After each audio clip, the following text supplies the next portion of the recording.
ಇದ್ದೀವಿ. ಮಡಿವಾಳಪ್ಪ ಸರ್ ದಯವಿಟ್ಟು ವೇದಿಕೆಗೆ ಬರಬೇಕು. ಗಂಗಾಧರ್ ಸರ್ ಪ್ಲೀಸ್ ನೀವು ಕೂಡ ವೇದಿಕೆಗೆ ಬರಬೇಕಾಗಿ ವಿನಂತಿ. ಸುರೇಶ್ ಸರ್ ಪ್ಲೀಸ್ ನಾವು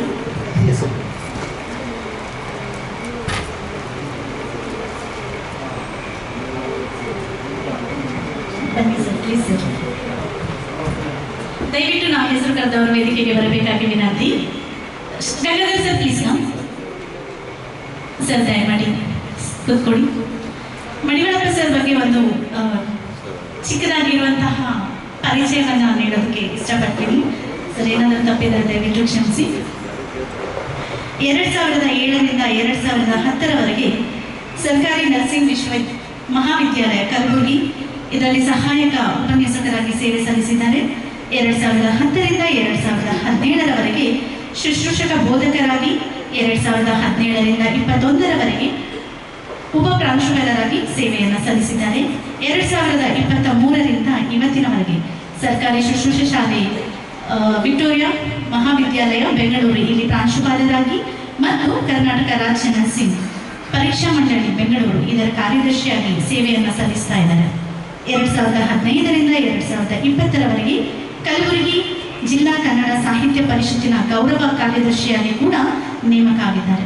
2019ರಲ್ಲಿ 85ನೇ ಅಖಿಲ ಭಾರತ ಕನ್ನಡ ಸಾಹಿತ್ಯ ಸಮ್ಮೇಳನ ಕೇಂದ್ರ ಕನ್ನಡ ಸಾಹಿತ್ಯ ಪರಿಷತ್ತಿನ ಅಧ್ಯಕ್ಷರಾದ ಡಾಕ್ಟರ್ ಎಂ ಮನು ಬಳೆಗಾರ್ ಇವರ ನೇತೃತ್ವದಲ್ಲಿ ನಡೆಸಿ ಈ ಸಮ್ಮೇಳನ ಇತಿಹಾಸ ಪುಟದಲ್ಲಿ ಸೇರಿಕೊಂಡಿದ್ದಾರೆ. Big round of applause. Thank you sir.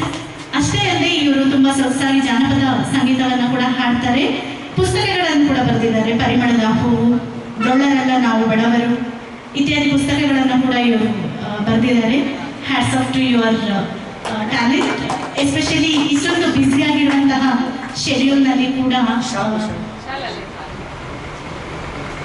ಈ ಥರ ಚಟುವಟಿಕೆಗಳಲ್ಲಿ ಭಾಗಿಯಾಗಿದ್ದಾರೆ ಅಂತಂದರೆ ಅದು ತುಂಬ ಶ್ಲಾಘನೀಯ. ಇವತ್ತು ನಮ್ಮ ಜೊತೆಗೆ ಹಾಡೋದಕ್ಕೆ ಕೂಡ ಬಂದಿದ್ದಾರೆ. ಇದು ನಮ್ಮೆಲ್ಲರ ಹೆಮ್ಮೆ. Thank you so much sir.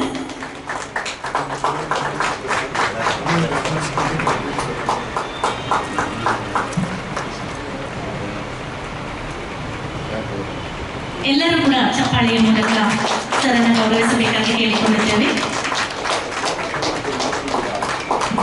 Thank you so much sir. ಒಂದೆರಡು ಮಾತು ನಮ್ಮ ಕಾರ್ಯಕ್ರಮದ ಕುರಿತಾಗಿ ಹೇಳಬೇಕಾಗಿ ಕೇಳಿಕೊಳ್ಳುತ್ತೇನೆ.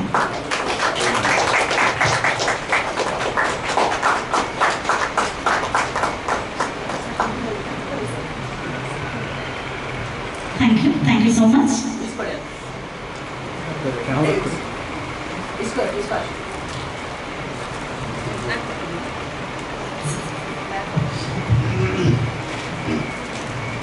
ಆದರಣೀಯರೇ, ಈ ಸ್ನೇಹ ಸಮ್ಮಿಲನ ಗಾಯನೋತ್ಸವ ಒಂದು ವೇದಿಕೆ ಅಡಿಯಲ್ಲಿ ಇವತ್ತು ನಮ್ಮ ಆಶಾ ಸುರೇಶ್ ಮೇಡಮ್ ಅವರ ನೇತೃತ್ವದಲ್ಲಿ ಮತ್ತು ಶಾಂತಿ ಮೇಡಮ್ ಅವರ ನಿರೂಪಣೆಯಲ್ಲಿ ಈ ಕಾರ್ಯಕ್ರಮ ನಡೀತಾ ಇರೋದು ಭಾಳ ನನಗೆ ಖುಷಿ ಆಗ್ತಾ ಇದೆ. ನನ್ನ ಹುಟ್ಟೂರು ಕಲಬುರಗಿ, ಬಿಸಿಲ ನಾಡು ಅಂತ ನಾವು ನೀವೇನು ಕರಿತೀರಲ್ಲ, ಆ ಬಿಸಿಲ ನಾಡಿನಿಂದ ಬಂದಿರತಕ್ಕಂಥ ಒಬ್ಬ ವ್ಯಕ್ತಿ ನಾನು. ಏನೋ ಸಣ್ಣ ಪ್ರಮಾಣದಾಗಿ ನಾನು ಸರ್ಕಾರಿ ಸೇವೆಗೆ ಒಂದು ಪದೋನ್ನತ ಥರ ನಾನು ಇಲ್ಲಿ ಬಂದಿದ್ದೀನಿ, ಬಂದು ಕಾರ್ಯನಿರ್ವಹಿಸ್ತಾ ಇದ್ದೇನೆ. ಇಲ್ಲಿ ನನಗೆ ಈ ಆಶಾ ಮೇಡಮ್ ಮತ್ತು ಶಾಂತಿ ಮೇಡಮ್ ಅವರು ಮತ್ತು ಗಾಯತ್ರಿ ಅವರ ಪರಿಚಯ ಮತ್ತು ರೇಣುಕಾ ಮೇಡಮ್ ಅವ್ರ ಪರಿಚಯ ಇಲ್ಲ ಆಯಿತು. ಸೊ ಇದು ಏನು ಅಂತ ಅವಾಗ ನನಗೆ ಸ್ವಲ್ಪ ಹಾಡೋದು ಸ್ವಲ್ಪ ಹವ್ಯಾಸ, ಸ್ವಲ್ಪ ಆಗಾಗ ಹಾಡಬೇಕು ಅನ್ನೋದು. ಇವ್ರು ಬಂದ ಮೇಲೆ ಮತ್ತಿಷ್ಟು ನನಗೆ ಸ್ವಲ್ಪ ಖುಷಿ ಆಯಿತು. ಯಾಕಂದರೆ ಒತ್ತಡ ತುಂಬಾ ಇದೆ. ನನಗೆ ಸುಮಾರು 4 ಚಾರ್ಜ್ಗಳು ಇರೋದ್ರಿಂದ ಆ 4 ಚಾರ್ಜ್ಗಳನ್ನು ನಿಭಾಯಿಸೋದು ತುಂಬಾ ಕಷ್ಟ ಆಗ್ತಾ ಇತ್ತು. ಅಂಥದ್ದು ಮತ್ತೆ ಇವರು ಪರಿಚಯ ಆಗಿ ಸ್ವಲ್ಪ ಒತ್ತಡವನ್ನು ಬದಿಗಿಡಲಿಕ್ಕೆ ಇದೊಂದು ನನಗೆ ಒಂದು ಸಾಧನ ಆಯಿತು. ನನಗೆ ಈ ಒಂದು ಗಾಯನ ಅಂತಕ್ಕಂಥದ್ದು ನನಗೆ ಬಹುದೊಡ್ಡ ಸಾಧನ ನನಗಾಯಿತು. ಇದರಿಂದ ನಮ್ಮ ಒತ್ತಡವನ್ನು, ನನ್ನ ಸ್ಟ್ರೆಸ್ಸನ್ನು ರಿಲೀಸ್ ಮಾಡ್ಕೊಳ್ಳಿಕ್ಕೆ ಇದೊಂದು ಸಾಧನ ನನಗೆ ಬಹಳ ಅನುಕೂಲ ಆಯಿತು ಅಂತಕ್ಕಂಥ ಮಾತನ್ನು ಹೇಳ್ತಾ ಇದ್ವಿ. ಈ ಮುಂಚೆ ಸಹಿತ ನಮ್ಮ ಗುಲ್ಬರ್ಗದಲ್ಲಿ ನಮ್ಮ GGB ಗಾರ್ಡನ್ ಗೆಳೆಯರ ಬಳಗ ಅಂತ ಇದೆ. ಆ GGB ಅಂಡರ್ದಲ್ಲಿ ನಾವೊಂದು ಕಾರ್ಯಕ್ರಮವನ್ನು ಮಾಡ್ತಿರ್ತೀವಿ, ಅಲ್ಲಿಯೂ ಹಾಡನ್ನು ಹಾಡ್ತಿರ್ತೀವಿ. ಬಟ್ ಅಲ್ಲಿ ಅಷ್ಟೊಂದು ಚಾರ್ಜ್ ನನಗಿರಲಿಲ್ಲ, ಹೀಗಾಗಿ ಅಲ್ಲೊಂದು ಸ್ಟ್ರೆಸ್ ಇರಲಿಲ್ಲ. ಇಲ್ಲಿ ಬಂದಮೇಲೆ ಜಾಸ್ತಿ ಆಯಿತು ನನಗೆ. ಹಾಗಾಗಿ ಇವರ ಒಂದು ಪರಿಚಯದಿಂದ ನಾನು ಸ್ಟ್ರೆಸ್ಸನ್ನು ರಿಲೀಸ್ ಮಾಡ್ಕೊತೀನಿ. ಆ್ಯಕ್ಚುಲಿ ಇವತ್ತು ನಾನು ಸಂಡೇ ಊರಿಗೆ ಹೋಗ್ತಿದ್ದೆ. ನಾನು Gulbarga, every Sunday I went to my native Gulbarga. So ಇವತ್ತು ಮೇಡಮ್ ಅವರು ಹೇಳಿದ್ರಿಲ್ಲ ಸರ್ ನೀವು ಬರಬೇಕು, ಸರ್ ಅವ್ರ ಬರ್ಡೇ ಇದೆ ಹಾಗೆ ಈಗ ಅಂತ ಹೇಳಿದರು.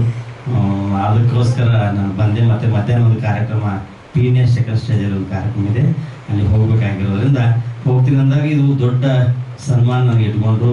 ಇದು ನೀವು ಮಾಡಿರ್ತಕ್ಕಂಥ ಚಿಕ್ಕ ಸನ್ಮಾನ ಅಲ್ಲ, ಬಹುದೊಡ್ಡ ಒಂದು ಸನ್ಮಾನ ಅಂತಕ್ಕಂಥದ್ದು ನನ್ನ ಅನಿಸಿಕೆ.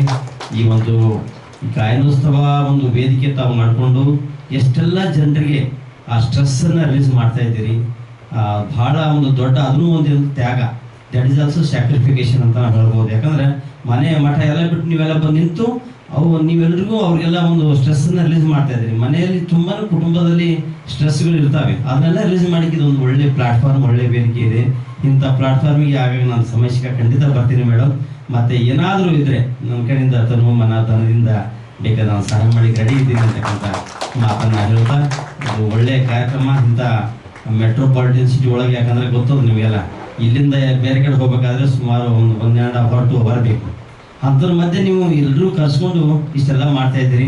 ಅದು ಹೆಣ್ಮಕ್ಳಾಗಿ ನಮ್ಮ ಗಂಡಸರಿಗೆ ನಾಚಿಕೆ ಬರ್ಬೇಕನ್ನೋದು ಅನಿಸ್ತಾ ಇದೆ. ನಿಜವಾಗ್ಲೂ ನಾವ್ಯಾಕೆ ನಮ್ಮ ಗುಲ್ಬರ್ದಾಗ ನಾವು ಮಾಡಲಿಲ್ಲ ಇಂಥದ್ದು ಅಂತಕ್ಕಂಥ ಅನಿಸ್ತಾ ಇದೆ. ಅಥವಾ ಹೆಣ್ಮಕ್ಳಾಗಿ ಇಂಥ ಲೀಡರ್ಶಿಪ್ ತಗೊಂಡು ಇಂಥ ಕಾರ್ಯಕ್ರಮ ಮಾಡ್ತಾರ ಅಂತಕ್ಕಂಥದ್ದು ನನಗೆ ಭಾಳ ಖುಷಿ ಆಯಿತು. ಇವತ್ತರ ನಾಗೇಂದ್ರ ಸರ್ ಅವರ ಬರ್ಡೇನೂ ಇವತ್ತಿದೆ. ಅವರ ಬರ್ಡೇಗೆ ನಾನು ಶುಭಾಶಯ ತಿಳಿಸುತ್ತಾ, ನಾನು ಪೀನಿಯರ್ ಸೆಕೆಂಡ್ ಸ್ಟೇಜಲ್ಲಿ ಒಂದು ಸಣ್ಣ ಕಾರ್ಯಕ್ರಮ ಅಲ್ಲೊಂದಿದೆ, ನಮ್ಮ ನರ್ಸಿಂಗ್ ಕಾಲೇಜಿಗೆ ಸಂಬಂಧಪಟ್ಟಿರ್ತಕ್ಕಂಥ ಒಂದು ಕಾರ್ಯಕ್ರಮಕ್ಕೆ ನಾನು ಹೋಗಬೇಕಾಗಿದೆ. ಕ್ಷಮೆ ಇರಲಿ ಅಂತಕ್ಕಂಥ ಮಾತನ್ನು ತಮಗೆ ತಿಳಿಸುತ್ತಾ, ಇನ್ನು ಮುಂದಿನ ದಿನಗಳಲ್ಲಿ ಪೂರ್ಣ ಪ್ರಮಾಣದಲ್ಲಿ ನಾನು ಭಾಗಿಯಾಗಲಿಕ್ಕೆ ನಾನು ಖಂಡಿತ ಪ್ರಯತ್ನ ಮಾಡ್ತೀನಿ ಅಂತಕ್ಕಂಥ ಮಾತು ಹೇಳ್ತಾ, ಏನೇ ಇದ್ದರೂ ನಾನು ಕಾಲ್ ಮಾಡಿ ಮೇಡಮ್, ಸ್ವಲ್ಪ ನನ್ನ ಕೈಯಾದ ಮಟ್ಟಿಗೆ ಸಹಾಯವನ್ನು ಮಾಡ್ತೀನಿ ಅಂತಕ್ಕಂಥ ಮಾತನ್ನು ಹೇಳ್ತಾ, thank you madam. Thank you so much sir.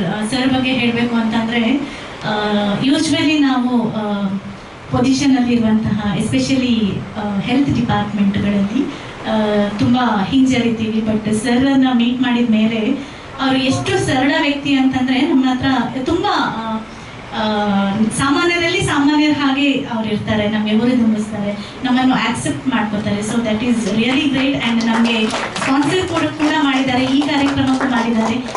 ಇದೇ ನಿಮ್ಮ ಪ್ರೋತ್ಸಾಹ ಸದಾ ನಮ್ಮ ಮೇಲೆ ಹೀಗೆ ಇರಲಿ ಅಂತ ನಾನು ಕೇಳ್ಕೊತೀನಿ. Thank you so much. Thank you.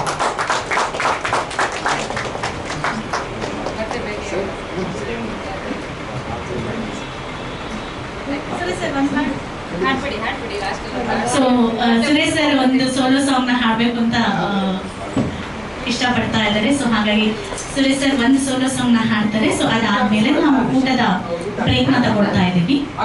ಊಟ ಆದ್ಮೇಲೆ ಮತ್ತೆ ನಾಗೇಂದ್ರ ಸರ್ ಬರೋ ತನಕ ಮತ್ತೆ ಗಾಯನ